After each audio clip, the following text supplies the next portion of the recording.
It started out like any ordinary day in a small, peaceful county, a pair of officers out on their usual patrol. They were tasked with clearing some overgrown areas on the edge of town, a routine job that didn't raise any eyebrows. Armed with shovels and plenty of banter, the officers began digging. But what was meant to be a mundane task quickly spiraled into something far more bizarre. Beneath their shovels, they discovered a man buried up to his shoulders in the dirt, staring up at them with calm but piercing eyes. At first, they didn't know what to make of it. Who was this man? How had he ended up there? And why wasn't he panicked or begging for help? The officers assumed they were dealing with a trespasser or perhaps some kind of prank. They laughed, joked, and even got a bit carried away, completely unaware of the reality of the situation. The man wasn't just anyone. He was about to change their lives in ways they couldn't possibly imagine. This was no ordinary encounter.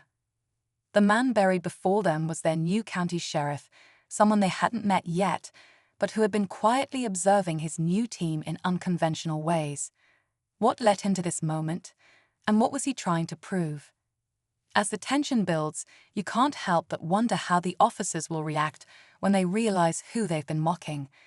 Will they handle the truth with grace, or will their judgment lead to consequences they never saw coming? Stick around as we unravel this unbelievable story, one that blurs the lines between humor, tension, and a powerful lesson in humility. You won't believe how this ends. The man didn't say a word at first. He just sat there in the dirt, his expression calm but unreadable.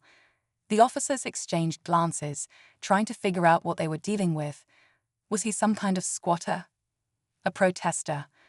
One of them joked, "Well, looks like we found a new scarecrow for the county."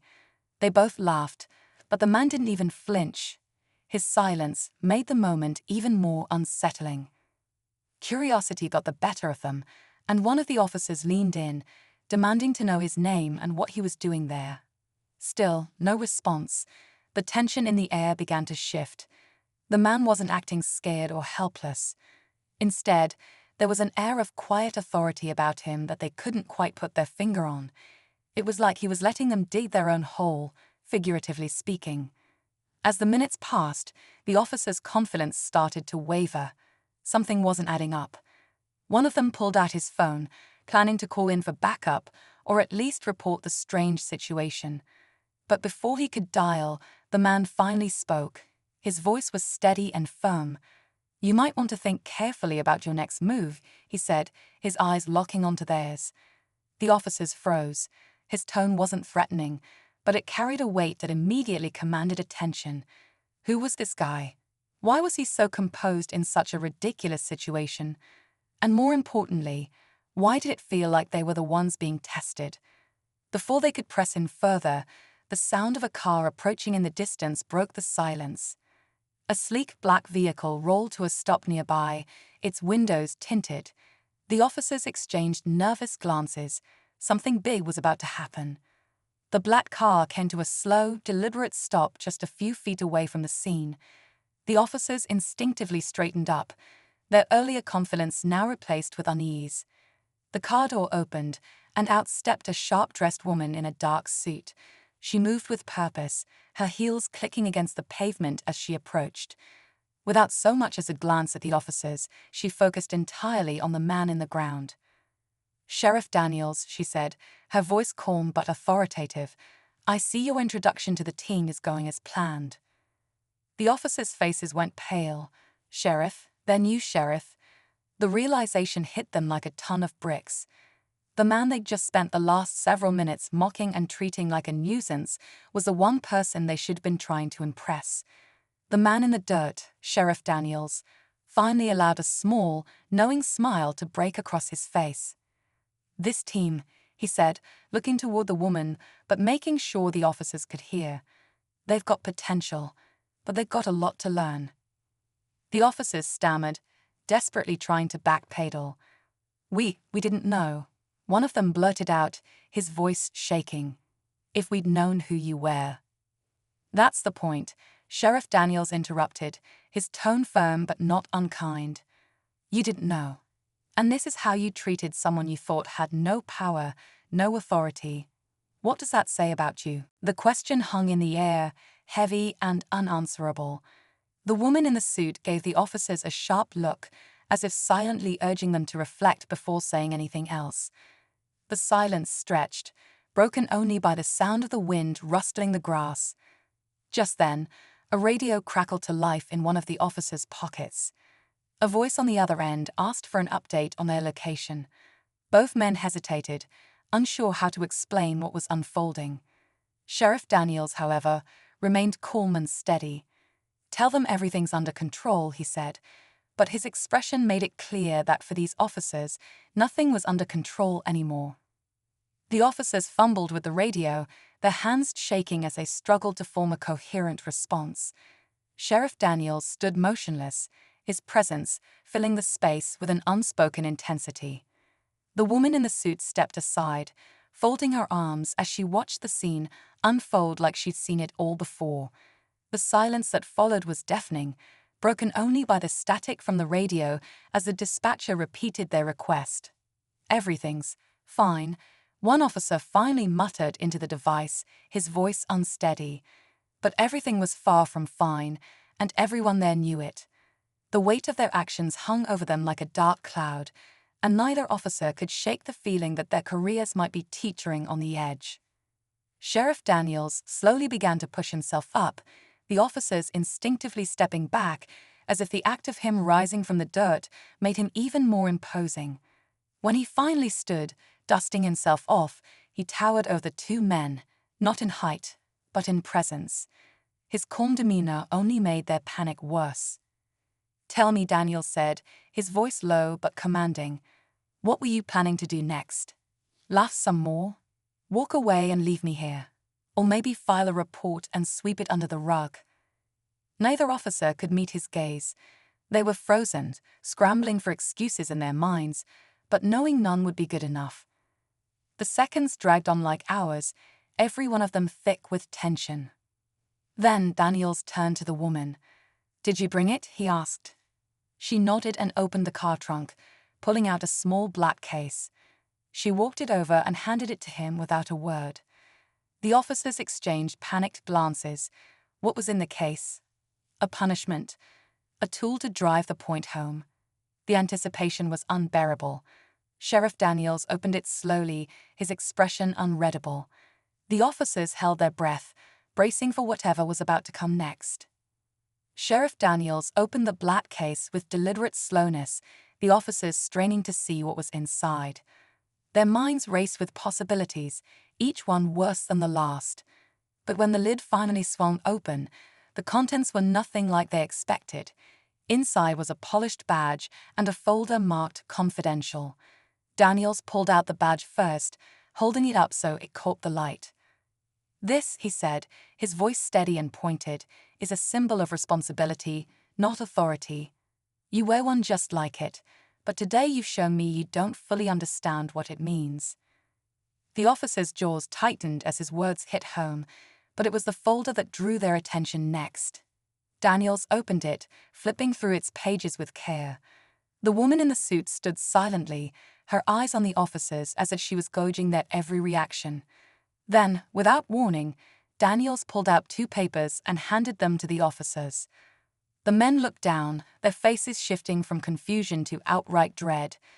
The documents weren't just standard reports, they were detailed records, complete with timestamps, outlining prior complaints about their behavior on duty.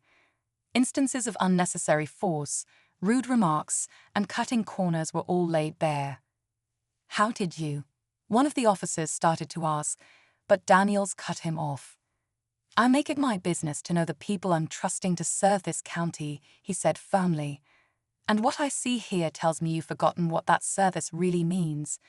Today wasn't an accident, it was a test, and you failed it." The officer's defenses began to crumble, but just as the weight of Daniel's words began to settle, he turned to the woman. "They're not the only ones we need to talk about," he said, his tone sharper now. Her calm expression faltered for the first time, and the tension in the air shifted again. The officers blinked, stunned. Was this not just about them? Suddenly, the situation felt even more tangled than before. Daniels reached back into the case, pulling out another folder, this one marked with the woman's name. The stakes were no longer just personal, they were explosive. Sheriff Daniels held the folder with the woman's name on it, his gaze sharp and unwavering. The officers, still reeling from their own confrontation, now turned their attention to her. The woman hesitated, her confident demeanor cracking ever so slightly. "This folder," Daniels began, his voice calm but weighted, "contains information that connects you to a series of decisions I can't ignore. You've been playing both sides, haven't you? Supporting the department in public, but undermining its integrity behind closed doors." The woman's eyes narrowed, but she didn't speak. The officers looked at her in shock, the realization dawning that this wasn't just about their actions. The tangled web extended higher up than they had imagined. Daniels opened the folder, pulling out a series of documents that revealed back-channel communications, questionable budget cuts, and quiet approvals for actions that skirted ethical lines. "I was testing them," Daniels said, nodding toward the officers, "but I was also testing you. You thought no one was paying attention, but I was. Every choice you made left breadcrumbs, and now here we are." The woman straightened, attempting to regain her composure. "With all due respect, Sheriff, I've done what's necessary to keep this department running," she said coolly. Daniels raised an eyebrow. "Necessary, or convenient, there's a difference." The tension reached its breaking point, but then Daniels surprised them all. He closed the folder and handed it to the woman. "You have one chance," he said firmly. "Fix this. Work with me to rebuild this department, or walk away and let someone else do it. Either way, this ends today." The woman's expression softened, the weight of her choices finally catching up to her. She nodded, a quiet acknowledgement that she had been called out, but was being given a rare opportunity to make things right. As the officers watched, they realized they were part of a much larger reckoning. Daniels turned back to them. "You've got a choice too," he said. "This badge can be a symbol of pride or a reminder of failure. It's up to you which one it becomes." The scene ended not with anger or punishment, but with quiet resolution. Daniels left them all with the same thought. Change wasn't just possible, it was necessary. But as he walked back to his car, a faint smile crossed his face. The folder marked "Confidential" stayed tucked under his arm. Perhaps there was still more to the story than anyone realized. As Sheriff Daniels got into his car, the sound of the door closing felt final, like the chapter of a book being sealed. The officers and the woman stood in silence, still absorbing the weight of what had just happened. The sun dipped lower on the horizon, casting long shadows across the field, as if the day itself had stretched to accommodate the gravity of the moment. For the officers, the reality of their choices became impossible to ignore. They exchanged quiet, uneasy glances before one of them finally spoke, his voice barely above a whisper. "We need to do better," he said. The other nodded, the usual bravado gone, replaced by something raw and honest. They both knew their futures depended not just on earning back trust, but on truly understanding what it meant to serve their community. The woman, meanwhile, lingered for a moment before walking to her car. Her mind raced as she replayed Daniel's words, his challenge hanging heavy in her thoughts. She had built her career on calculated moves and compromises, but now she stood at a crossroads. Change was never easy, but for the first time in years, she felt the urgency to do things differently. As for Daniels, he drove away quietly, the road stretching out ahead of him. He didn't need to look back. He knew the seeds of change had been planted. He understood that leadership wasn't about being liked or feared. It was about accountability, about creating space for growth, even when it came with discomfort. The sheriff knew the journey for the department and its people was far from over. But as he reached the county line, the faintest trace of a smile appeared on his face. Sometimes, shaking the foundation was the first step toward building something stronger.